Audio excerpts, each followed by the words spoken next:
बंधु मु लकी आपण समस्त को स्वागत करछि मो चैनल द फैमिली फूड को। आज रे वीडियो रे मु आपण मानक पय नै आसी पनीर टिक्का रेसिपी। तेबे चलंतु देखिना आज रे रेसिपी। मो चैनल को सब्सक्राइब करिवा पय सब्सक्राइब बटन ऊपर प्रेस कर दियंतु। पाखरे थिबा बेल आइकन को मध्ये प्रेस कर दियंतु जहा फल रे मोर न्यू वीडियो रो नोटिफिकेशन आपण पाई परिबे।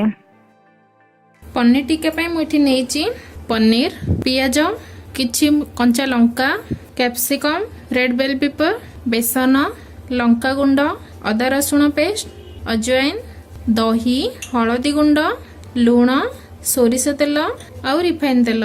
प्रथमे गैस ऑन करी सेथिरे गोटे पैन बसैबा। पैन टी गरम हो सारिबा परे सेथिरे हमें सोरिष तेल ऐड करिबा। सोरिष तेल को अधिक गरम करबानी। तेल अल्प गरम हो सारिबा परे सेथिरे गोटे पिंच अजवाइन, अल्प कंचा लंका, अल्प अदा रसुण पेस्ट पकई ताको भल भावे भाजी नबा। सेथिरे आमे गोटे चम्मच बेसन को ऐड करिबा। बेसन को भल भावे मिक्स करि दबा। बेसन को गोटे मिनट जाय भाजी नबा। सेथिरे हाफ स्पून हळदी गुंड ऐड करिबा। गैस को बंद करी ठंडा होबाकू दबा। प्रथमे गोटे बाउल रे आमे 2 चम्मच दही ऐड करिबा। सेथिरे आमे तयारी करिथिबा मिक्स को पकेबा। सेथिरे गोटे चम्मच लूण, गोटे चम्मच लंका गुंड को ऐड करि नबा। ताको भल भाबे मिक्स करि दबा।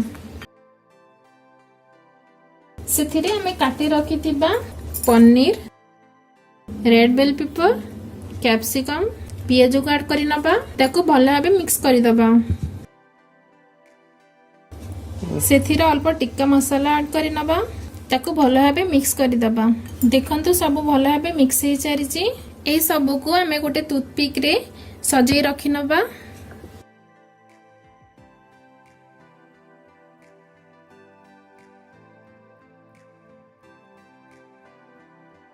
एही प्रोसेस रे सब पनीर को एमिति रखि नबा। देखंतु मु पनीर और कैप्सिकम को एमिति रखि नेछि। गैस ऑन करी सेथिरे सेम पैन को बसई अल्प ऑयल ऐड करिबा। ऑयल को एमिति चारियाडे स्प्रेड करि नबा। पैन टी गरम हे सारिबा परे सेथिरे हमें तयारी करि रखिथिबा पनीर को दे दबा।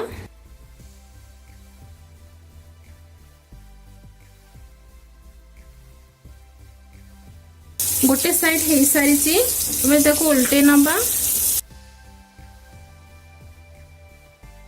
देखंतु पनीर टिक्का बे रेडी हो सारिलाणी। ताको हमें काढी नबा। देखंतु पनीर टिक्का बे रेडी हो सारिची।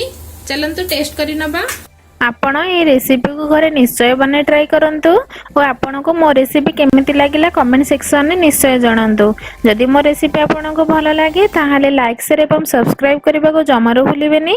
मो पुणी आसीबी आ गोटे डिलीशियस रेसिपी नै। Thank you.